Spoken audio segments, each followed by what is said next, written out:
आजच्या या आभार सभेला उपस्थित असलेले आपल्या सर्वांचे मार्गदर्शक आदरणीय अण्णा, संचालक मंडळातील माझे सहकारी जीबी अण्णा गावडे, उपस्थित सर्व संचालक उमेदवार, आजू माजी संचालक, सर्व वडीलधारी नेते मंडळी, तरुण सहकारी मित्र, उपस्थित पत्रकार भावांनो, खऱ्या अर्थानं दिव्यांगाने सांगितलं हा आपला नैतिक विजय आहे.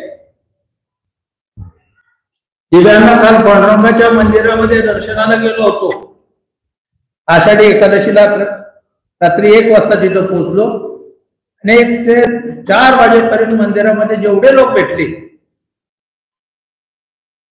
ते बोट करून बघत होते आणि सांगत होते अण्णांचे जोडीदार रंजन काका.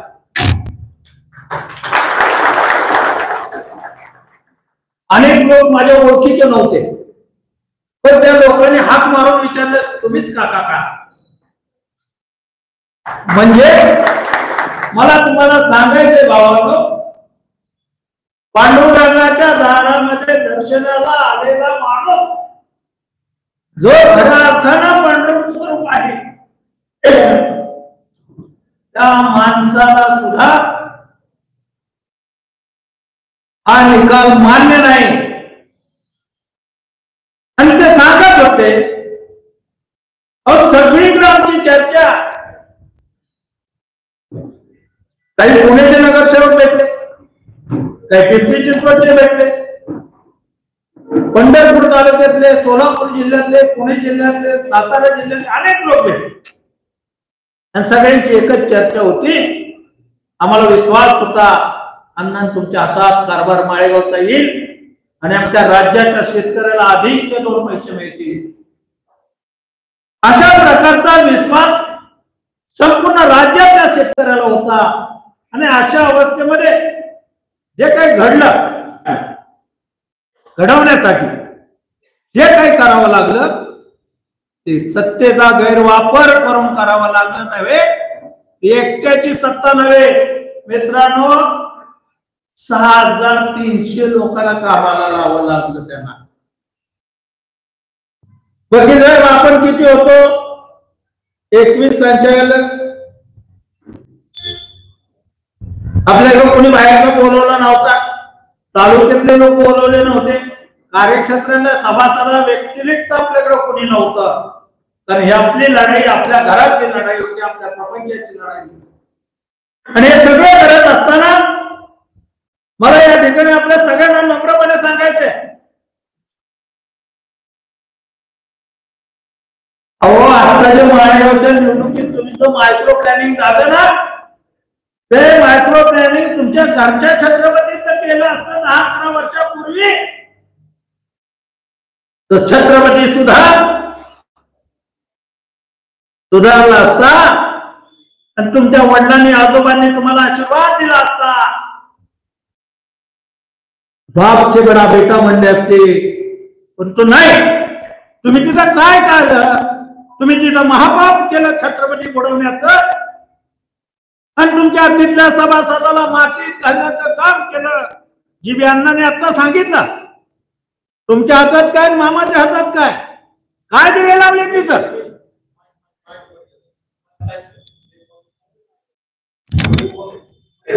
काय दिवे लावले तिथं, ते दिवे तुम्ही इथं लावण्याचा प्रयत्न करणार. मला विश्वास आहे तुम्ही केवळ आणि केवळ तेवढ्यासाठी इथं आला. तुमच्या डोक्यात एक आहे, पोटात एक आहे, ओटात एक आहे. आणि म्हणून माळेगाव हा महाराष्ट्राच्या पश्चिम महाराष्ट्राचा साखर धंद्याचा केंद्रबिंदू तो एकदा संपवला की महाराष्ट्राचा शेतकरी लुटायला हे मोकळे झाले. आणि तो महाराष्ट्रातला लुटायचा तुमचा विचार मित्रांनो हा आपण कदापि होऊ द्यायचा नाही. त्याच्यासाठी रोहन वकिलांनी जे सांगितलं की ज्योत से ज्योत लगाओ, आपली लढाई विचाराची लढाई आहे. आपला विचार आहे शेतकऱ्याला अधिकचे पैसे देण्याचा आणि त्यांचा विचार आहे शेतकऱ्याला मातीत घालून त्या गोरगरीब शेतकऱ्याच्या मुलाबाळाच्या पोटचा घास वळवण्याचा खासगीकरणाचा विचार त्यांच्या डोक्यात आहे. आणि म्हणून गावडे पाटील ही विचाराची नाही आहे, ही विचाराची लढाई वेगळी आहे. का उगीच महाराष्ट्राचा शेतकरी आपल्याकडे बघून पाठ होता? कारण काय, कोण आम्ही अण्णा, कोण सामान्य कुटुंबातली शेतकऱ्याची मुलं आमच्या आमच्या 21 लोकांच्या विरोधात तुम्हाला एवढी सत्ता राबवावी लागली? अरे त्यालाही प्रमाण असतं. काय काय महापाप केलं तुम्ही. माळेगावची निवडणूक 26-2 व्हायला पाहिजे होती, ती 26-2 आपण जिंकूच शकत नाही. 6,000 नाही 9,000 माणसं आणून लावली असती तर जिंकू शकत नव्हता. आणि म्हणून पत्रकार भावांनो, ही निवडणूक 4 महिने 2 दिवस पुढे ढकलायचं महापाप पहिल्यांदा केलं. त्याच्यासाठी माळेगावला आलेलं पत्र दाखवून ठेवायचं काम करून, एवढीला खोटं पत्र पाठवायचं काम करून ही निवडणूक पुढे लावण्याचा अजितराव तुम्ही पाप केलंय. नंतर तेवढ्यात तुम्ही थांबला नाही. हे करताना राज्याच्या मुख्यमंत्र्यांनी आदेश केल्यानंतर सुद्धा 28/3 ला निवडणूक प्राधिकरणाचं पत्र आहे. त्या पत्रामध्ये आरओची नियुक्ती तात्काळ करावी हे असताना तब्बल 1 महिना आरओची नियुक्ती होऊ शकली नाही. इतकं तत्पर काम तुमचं. चांगल्या कामात कुठंतरी चांगलं काम करायचे का? निवडणूक प्राधिकरणाच्या आयुक्ताला दम, सचिवाला दम, कलेक्टरकडे गेलेलं पत्र आलं की तिथं कलेक्टरला 15 दिवस ही ऑर्डर होऊ दिली नाही. इतकं एवढा अतिरेक ते झालं नाही तर आरओची नियुक्ती झाली ना. आरओला खरेदी करायचा प्रयत्न पैशाच्या थैल्या असेल तर आरओ यांच्याकडे पाठवला गेला. मित्रांनो, तुम्हाला माहित नाही किती पैसे? 30-30 लाख, 60-60 लाख, कोट रुपये. आणि अशा पद्धतीचा पैशाचा सगळा झाड मारायचा तुम्ही प्रयत्न केलाय. पण हाच पैसा एक दिवस तुमचा नाश केल्याशिवाय राहणार नाही याचा विश्वास आहे मला. आणि सत्य हार होतील पण हार होणार नाही हे गेले 28 वर्ष मी अनुभवलेले आहे. आणि म्हणून हे सगळं करत असताना एवढा तुम्हाला वापर करावा लागला. इरिगेशनच्या एससी पासून, तालुका दूध संघाच्या कर्मचाऱ्यापासून, संचालक मंडळापासून, खासगी दूध संस्था, संकलन केंद्र त्यांना दम दिला. याद राखा, महाराष्ट्रात दूध घेतलं जाणार नाही, माझं काम करा. आता काय खासगी दूधवाल्यांचं काम हो आमच्या इथं? आमच्या प्रपंचात लोडवड करायचे कारण काय? मी त्याच्यातल्या 1-2 लोकांना विचारलं फोन करून, का रे बाबा आमच्या शेतकऱ्याच्या अन्नात माती कालवण्याचं महापाप तुम्ही करताय, तुम्हाला सुख नाही लागलं? तर त्यावेळेला त्या लोकांनी मजबुरीने सांगितलं, काका आमचे धंदे बंद पडतील अशी अवस्था, असा सज्जड क्रम आम्हाला आलाय. म्हणजे काय? राज्याचं कामकाज करताना ज्या पद्धतीने तुम्ही करताय, खासगी dairy, nature, Govind, heritage, Katraj सगळं तुमचे दूध संघ वापरले, ठीक आहे. आणि हे सगळं करत असताना ज्या पद्धतीने तुमचं काम चाललंय, तुमचे कारखाने, खाजगी कारखाने इथं तुमचे वाचवण्यासाठी इथं काम करायला सांगताय. डीसीसी बँक इथं तुम्हाला प्रतिनिधी पाठवलं, शेतकऱ्यांनी पाठवलं, कृषी उत्पन्न बाजार समिती असेल, सहकार संघ असेल, खरेदी संघ असेल, ज्ञानार्जनाचं काम करणारी रयत शिक्षण संस्था सुद्धा आणि पुणे जिल्हा शिक्षण मंडळ सुद्धा तुम्हाला पुरलं नाही. ही तर तुमची कर्तव्य आहे का अजितराव? आणि म्हणून विद्यापीठांना असेल, कृषी विकास प्रतिष्ठान असेल, बारामती अॅग्रो असेल, नेमकं काय चाललं होतं? तुम्ही खरेच दोन आहात का? महाराष्ट्रावर पडलेला प्रश्न इथं निकाली लागला बाबांना. हे दोघे नाहीत. अण्णांनी पहिली मुलाखत जी दिली तीच खरी ठरली पाहिजे कार्यक्रमामध्ये. त्याचा प्रत्यक्ष अनुभव आपल्याला आला. उलटे पुतणे दोन नाहीत, ते एकच आहेत. आणि म्हणूनच तिसरं पॅनल उभं राहिलं. कारण सत्ता पवार घराच्या बाहेर जाता कामा नये. आणि म्हणून खरी लढाई करायची होती, बाकीच्या सभा का घेतल्या नाहीत? माझा खासदारांना सवाल आहे.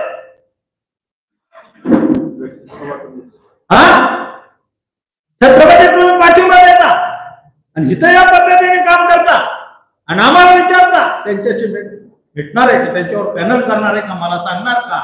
हा प्रश्न खासदारांनी मला विचारलाय, म्हणून माझा त्यांना सवाल आहे. अन्यथा त्यांना विचारायला गेलो नसतो. आणि हे सगळं करत असताना ज्या पद्धतीने माझ्या सभासद भावाने जो विश्वास दाखवला आमच्यावर, आणि कारण एकच आहे जावळे पाटील, आम्ही पैसे शेतकऱ्याला अधिक देणारी माणसं आहोत आणि ते पैशाचा खिसा करणारी माणसं आहे. कारण 14,500 रोकडी देणार नाही असे म्हणणारे हे राज्याचे उपमुख्यमंत्री, हे तुम्हाला सगळ्याला जाणीव होत्या गोष्टीची. आंदोलन करून आपण त्यावेळेला 1800 घेतले. आता इथून पुढे सुद्धा कुठल्याही पराभवानं खचून न जाता त्याच उमेदीनं, त्याच ताकदीनं, त्याच विचारानं पुढे आपल्याला रोहन वकील उभं राहायचंय.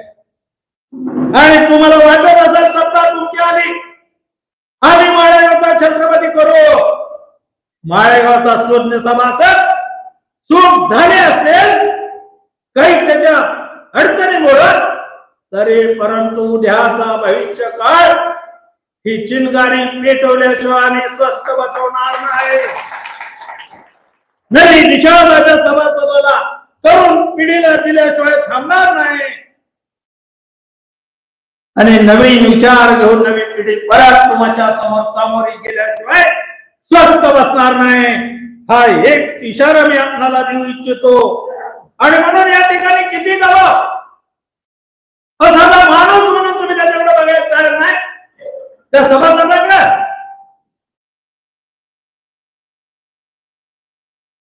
चिन्ह वाटप सकाळी रात्री छंद जागा झोपायला. अरे सत्याचा एवढा नाही ना आपण. ठीक आहे, तिला चिन्ह जागा, मतमोजणीची जागा कारखाना होती, नॉर्थ मध्ये लिहिलंय संस्थेच्या हॉलमध्ये प्राधान्यानं करावं. काय केलं तुम्ही? ही मतमोजणी मित्रांनो 18 तासात झाली असती. आज विठ्ठलाच्या साक्षीने तुम्हाला सांगतो, त्याच्यात आपले बरेच उमेदवार 10 पर्यंत निश्चित विजयी झालेले तुम्हाला दिसले असते. केवळ आणि केवळ 36-38 तासाची मोजणी ही आणि पैशा बरोबरची सुद्धा मोजणी तुमच्या पराभवाला कारणीभूत ठरते. त्या ठिकाणी सकाळी आलेले अधिकारी, नगरपालिका, पंचायत समिती इथून आले, तिथं काम करू लागले. एका बूथवर मित्रांनो माझा मुलगा होता, त्या बूथवर त्याने बघितलं 25-25चे गट्टे बांधताना हे पाहतात. 25च्या गट्ट्यात आपल्यामध्ये पत्रिका टाकायचे आणि तो 25चा गट्टा पूर्ण करायचे. त्यांनी आपल्या काही मंडळींनी लक्षात आल्यानंतर म्हणजे 25चे गट्टे करू नका. ते म्हणले अरे तुमचं उरकायसाठी आम्हाला मातीत सांगाल का? त्या ठिकाणी 25चे गट्टे केल्यात सुद्धा पाप आहे, आणि केलेल्या गट्ट्यानंतर सुद्धा एक ठिकाणी 5 गट्टे त्यांचे होते, 4 गट्टे 25चे आपले होते. माझ्याच गटामध्ये ते एक गट्टा त्यांनी तिकडे टाकला आणि फायनान्स शीट मध्ये ते वाढवलं. ते लक्षात आल्यावर आरोला दाखवलं. मित्रांनो, त्या ठिकाणी तहसीलदारने येऊन तो फॉर्म फाडायला लावला, वस्तुस्थिती बघितली, परत दुरुस्त केला. अशा एका टेबलवर लक्षात आले की 66 टेबलवर काम चाललं होतं. कोणत्याही माणसाची एफिशियन्सी 8 तास 12 तास 16 तासापेक्षा अधिक राहू शकत नाही. आणि 20 तास काम झाल्यावर सुद्धा या नेत्याचा आदेश आला, आम्ही सकाळी 8 तासाची वेळ मागितली विश्रांतीची. माणूस त्याची एफिशियन्सी मेंटली फिट राहू शकत नाही, फिजिकली फिट राहू शकत नाही 18 तासाच्या पुढे 16 तासाच्या पुढे. पण या नेत्यानं आदेश केला आणि त्यांचे बगल बच्चे आले सकाळी 4:30 ला. नाही, आत्ताच काउंटिंग झालं पाहिजे. कायद्यात तरतूद आहे गॅप घेण्याची. तरी परंतु या दबावाने त्यांनी ते राजकारण करायचा प्रयत्न केला. हरकत नाही, एका मुलीने देव म्हातारा होत नाही. आपल्याला पुन्हा एका नव्या जोमानं, नव्या उमेदीनं, नव्या ताकदीनं पुढे जायचंय. मित्रांनो, हे सगळे करत असताना मला या ठिकाणी तुम्हाला नम्रपणे सांगायचंय, कालची निवड अण्णा आत गेले, वेळेपूर्वी गेले. तिचा आरोप एवढा दबाव, त्याला सांगितलं उशिरा अर्जाला लिहून टाक. शासकीय नोकर बिचारा करणार काय? बरोबर 3 वाजता अण्णा आत गेले, अर्ज हातात होता, अर्ज दिला. 3 वाजून 19 मिनिटाचं टायमिंग लिहिलं गेलं. 3:15 पूर्वी अर्ज होता. तो अर्ज अगोदर असताना टायमिंग पुढचं लिहिलं आरोनं आणि सांगितलं उशिरा अर्ज आला. टायमिंग होतं 3 ते 3:15 फॉर्म भरणे. ते वेळापत्रक सुद्धा अण्णांच्या अजेंडाला दिलं नाही. एवढं पाप त्या एमडीला सुद्धा करायला सांगितलं. अजेंडावर द्यावा लागतो प्रोग्राम निवडणुकीचा. आता मी तुमच्या आशीर्वादाने 5 चेअरमनच्या निवडी बघितल्या आणि त्या ठिकाणी 3:15 ते 3:30 फॉर्म भरणे, 3 ते 3:15 फॉर्म भरणे, 3:15 ते 3:30 छाननी, 3:30 ते 3:45 माघार, 45 नंतर आवश्यकता असल्यास निवडणूक. आता एकच अर्ज आला, बिनविरोध निवडणूक होणार होती माहिती आहे आम्हाला. पण तिथं सुद्धा त्यांचं दबाव तंत्र थांबलं नाही. पण त्यांना माहित होतं आपण चेअरमन होऊ शकत नाही. त्यांनी बार काउन्सिल मध्ये मान्य केलं ते कायदा दुरुस्त करील. अहो, कायदा दुरुस्त करून नंतर व्हायचं ना चेअरमन. पण एवढा गैरवापर सत्तेचा. आणि म्हणून मित्रांनो, मला आपणाला सांगू इच्छितो, किती पाप केलं वाल्यानं. घरा भरला एकदा, तो घरा भरणारे त्याची गावडे पाटील आपल्याला वाट बघावी लागणार आहे. पण याच्यासाठी तुमच्या माझ्या मुलाबाळाचा प्रपंच कुणाच्या तरी दावणीला बांधून चालणार नाही. आणि म्हणून पुन्हा एकदा एका वेगळ्या ताकदीनं आपल्याला त्या ठिकाणी पुढे उभं राहावं लागेल. अण्णांच्या मार्गदर्शनाखाली आपण ते काम करणार आहोत. अण्णा तुमच्या माझ्या सुदैवानं पांडुरंगानं आपल्याला एक प्रतिनिधी तिथं दिलेला आहे. त्या 20 जणांना एकटे भारी आहेत.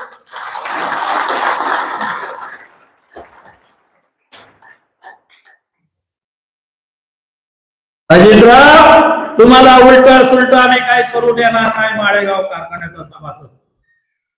आणि म्हणून ज्या ज्या वेळेला अण्णाने परवा निरावागत मध्ये विचारलं लोकांनी, अण्णा आमचे छोटे मोठे प्रश्न कसे मार्गी लागणार. अण्णांनी सांगितलं गेल्या वेळी काका आणि जिब्यांना होते, मी गेलो नाही, पण इथून पुढे माझी नैतिक जबाबदारी, मी तिथं जाणार प्रत्येक मिटिंगला आणि प्रत्येक मिटिंगला जाऊन त्या चुकीचं असेल त्याला एक विधायक विरोधक म्हणून महाराष्ट्रामध्ये सहकार टिकवण्यासाठी उत्तमच काम करणार. माझ्या 45 वर्षाच्या साखर कारखानदारीतला अनुभव तिथं जमेला ठेवून माझ्या 20,000 22,000 सभासदांच्या प्रपंचासाठी माझी वयाची 86 चालू झाली, 90 पर्यंत मी त्या ठिकाणी झाल्याशिवाय स्वस्त बसणार नाही. अशा प्रकारचं आश्वासन अण्णांनी आपल्याला दिलेलं आहे आणि चुकीच्या पद्धतीनं कुणीही वागायची ताकद तिथं होणार नाही. जर चुकीचं वागायला लागला तर याद राखा, अण्णांनी एक हात दिली की आपण सगळ्यांनी धावत जावं लागेल. आहे ना तयारी? आहे का तयारी? हात वर करा.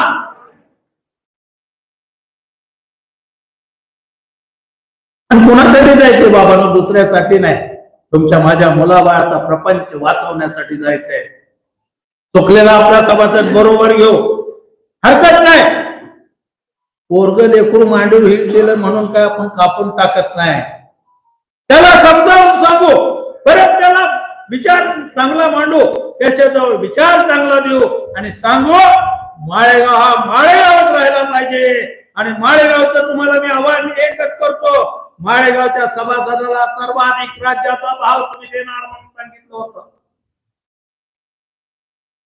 तुमच्या संचालक मंडळाने ठास केला होता 2,40,000चा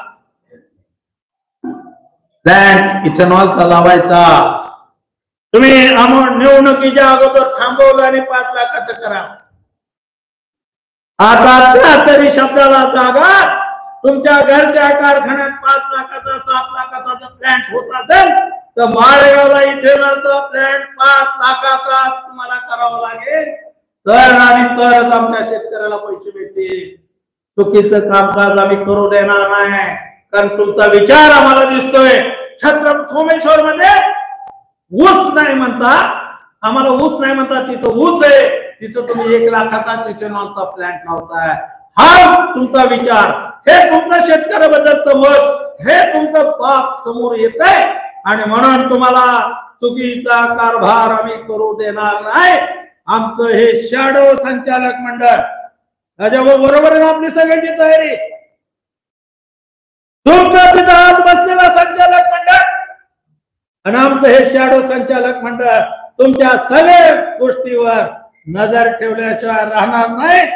आणि ते आम्ही आमच्या सभासदात जाऊन सांगू, त्याला जागे करण्याचं काम करणार. काटे देशमुख बरोबर आहे का? सगळ्याची तयारी ना भाऊ का? आता अर्ज वाचून दाखव माझा. अरे बाबा थांब 2 मिनिटं ऐका.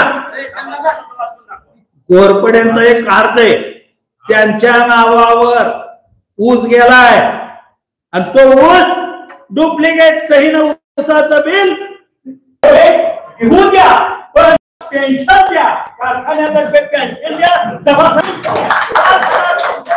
आणि म्हणून अशा पद्धतीचं चुकीचं काम सुद्धा भविष्यात होऊ देणार नाही याची दखल घ्या. आणि मी या ठिकाणी अण्णांचं मार्गदर्शन आपल्याला ऐकायचे, अधिक मला वेळ घेतला त्याबद्दल तुम्हाला सगळ्यांना जेवढी काय मतं दिली पराभवाने मी खचलो नाही एवढंच सांगतो. जर तुम्हाला लढायचंय परत हा, आणि म्हणून आपण सगळ्यांनी पुन्हा एकदा नव्या जोमीने, नव्या ताकदीने, नव्या विचारानं, जो आपला विचार आहे त्याच विचारानं पुढे जायचंय आणि त्या विचारासाठी परत कार्यरत राहा ही विनंती करतो. आणि मतदान दिलेल्या सभासदांना मनापासून धन्यवाद देऊन मी या ठिकाणी थांबतो. जय हिंद, जय महाराष्ट्र.